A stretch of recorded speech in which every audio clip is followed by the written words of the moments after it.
पिछले 60 सालों में जब कांग्रेस की सरकार रही तो ये पूरे लोग जिनके बारे में राहुल जी बात कर रहे हैं, तो चक्रव्यूह में ये 60 साल फंसे रहे और इस 10 साल में उससे बाहर आके एक सांस ली है, जब देश तरक्की कर रहा हो और देश उठा करके 11वें 12वें नंबर से चौथे और 5वें पायदान पे पहुंच गया हो, जबकि कांग्रेस के पूर्व प्रधानमंत्री मनमोहन सिंह ने 2041 तक तीसरे नंबर पे हम पहुंचेंगे और 2024 में ही हम चौथे नंबर पे और 5वें नंबर पे पहुंच गए, फ्लक्चुएट करते हुए कभी चौथे पे कभी 5वें पे। तो 2030 और 2032-34 तक मुझे पूरी उम्मीद है हमारा देश तीसरे नंबर पे पहुंच जाएगा। तो जहां कांग्रेस उम्मीद करती थी 2041 की, वहां 30s शुरू में ही हम तीसरे नंबर की तरफ बढ़ेंगे। उन्होंने कहा सर हिंदुस्तान का जो नेचर है वो अलग है। उन्होंने यह भी कहा कि बजट सेशन शुरू होने से पहले एक परंपरा है हलवा बांटने का। तो मैंने रिसर्च किया है, जिन 20 अफसरों ने ये बजट तैयार किया है उनमें से मात्र 2 ही एक माइनॉरिटी हैं और एक ओबीसी हैं, बाकी सब जनरल कास्ट से हैं। तो जो पिछड़ों का जो हक है, 73% लोगों का जो हक है वो नहीं मिला है उनको हलवा नहीं मिला है। कुछ लोग ही हलवा बना रहे हैं, बांट रहे हैं और खा रहे हैं। पहली बात तो वो 73% नहीं है जो पिछड़े और दलित है, वो करीब 80% के करीब है। दूसरा, राहुल जी कहते हैं कि जब उनके पूर्वज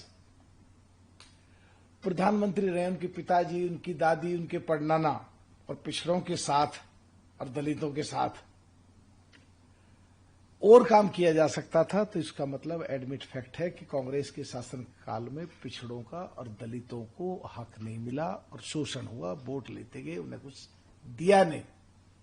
जहां तक बात है, वहां पिछड़े नहीं थे, क्योंकि वो आईएएस ऑफिसर और वो सीनियर ऑफिसर्स जो अब आकर के टॉप पे आए हैं, उनकी भर्ती किसी की 30 साल पहले हुई, किसी 35 साल पहले हुई, किसी 25 साल पहले हुई, और उस समय कांग्रेस की सरकार थी।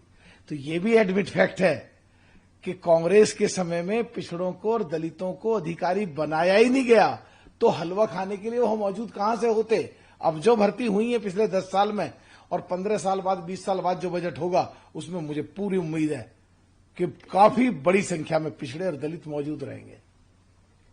सर, आज इंडिया अलायंस प्रोटेस्ट कर रहा है केजरीवाल जी के सपोर्ट में, उनको हेल्थ को लेकर के, और उनकी जो अरेस्टिंग हुई है, इंडिया अलायंस इलीगल बता रहा है कि गैर कानूनी किसी सीएम को अरेस्ट करना है, जिसको लेकर के सर आज कांग्रेस भी ज्वाइन कर सकती है। हालांकि अलायंस में नहीं है दिल्ली में आम आदमी पार्टी और कांग्रेस, लेकिन कांग्रेस के बड़े लीडरशिप में भी ज्वाइन कर सकते हैं, और तमाम जो विपक्षी पार्टियां हैं, आरजेडी, सपा, टीएमसी, डीएमके, तमाम सीपीआई, सभी आज ज्वाइन कर सकते हैं। सो कॉल्ड इंडिया गठबंधन शुक्र है, चुनाव से पहले सब अलग अलग लड़े। पंजाब में आप पार्टी अलग लड़ी, कांग्रेस अलग लड़ी, हरियाणा में भी ऐसा ही रहा, और बंगाल में टीएमसी अलग लड़ी, कांग्रेस अलग लड़ी, और दिल्ली में है ये मिलकर लड़े, कई जगह और अलग अलग लड़े। कम से कम एक चुनाव के बाद ही सही, पर इकट्ठे तो हुए। लेकिन प्रश्न ये पैदा होता है कि आज किसी को जो कोर्ट का अधिकार है कि कोई दोषी है या नहीं है, उसके लिए सारे इकट्ठे हो रहे हैं। जो 3 लोग मर गए जहां एमसीडी की सरकार थी दिल्ली में, और जहां एमसीडी की लापरवाही, ड्रेनेज ठीक नहीं थे, जहां एमसीडी की लापरवाही, वो गलत तरीके से लैंड यूज चल रही थी, तो स्टोर के लिए जमीन में लाइब्रेरी चल रही थी, वहां 3 मर गए। उसके बारे में प्रोटेस्ट नहीं करोगे, उसके बारे में कुछ नहीं करोगे। जो कोर्ट का अधिकार क्षेत्र है, किसको जमानत मिलनी है, किसको नहीं मिलनी है, किसको सजा मिलनी है, किसको नहीं मिलनी है, वहां चुनाव से पहले इकट्ठे नहीं हो पाए। आज मतलब के लिए सब इकट्ठे हो रही है सो कॉल्ड इंडिया गठबंधन की मंडली। वाह। सर, केरल के वायनाड में लैंडस्लाइड हुआ है, अभी तक 11 लोगों की मौत की खबर सामने आई है, कई लोग घायल हैं, बहुत तो कह सकते हैं करोड़ों का नुकसान हुआ है सर। और साथ में एक और रेल हादसा सामने आया है, हावड़ा से ट्रेन मुंबई को जा रही थी और जमशेदपुर के करीब पटरी से उतर गई और मालगाड़ी से टकरा गई, 2 लोगों देखिए, हम ऊपर वाले से दुआ करते हैं, परमात्मा और प्रकृति से प्रार्थना करते हैं उनकी आत्मा को शांति मिले और उनके घर वाले लोगों को इस दुख को झेलने की क्षमता दे। पर दो अलग अलग चीजें, एक प्राकृतिक आपदा जो लैंडस्लाइड है, उसमें सरकार को दूरदृष्टि रख करके ध्यान रखना चाहिए कहां कैसे क्या हो सकता है, सावधानी बरतनी चाहिए। और दूसरा, जिसमें कहीं ना कहीं कोई ना कोई टेक्निकल फॉल्ट अगर है तो जांच करके जो दोषी है उसे सजा मिलनी चाहिए। और दोनों के ही घटनाओं में, प्राकृतिक घटना और टेक्निकल जो घटना हुई है, उसमें जांच में कहीं भी अगर किसी की ढील पाई जाए तो जो दोषी अधिकारी हैं उनके खिलाफ कार्रवाई भी होनी चाहिए। सर, इससे विपक्ष सवाल उठा रहा है सर कि आए दिन रेल की घटनाएं हो रही है।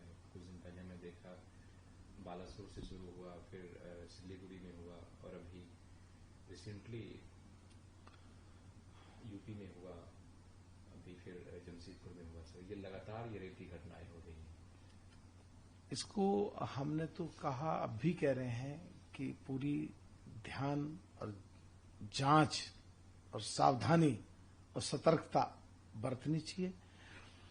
ये विषय ये नहीं है कि किसके कार्यकाल में कितनी घटनाएं हुई या नहीं हुई, लेकिन अगर विपक्ष वाले इसी पे जाएंगे तो जब दूसरी सरकारें थी तो कितनी घटनाएं हैं वो आंकड़े निकालने पड़ेंगे, और अब भी कितनी घटनाएं हुई हैं आंकड़े सामने हैं।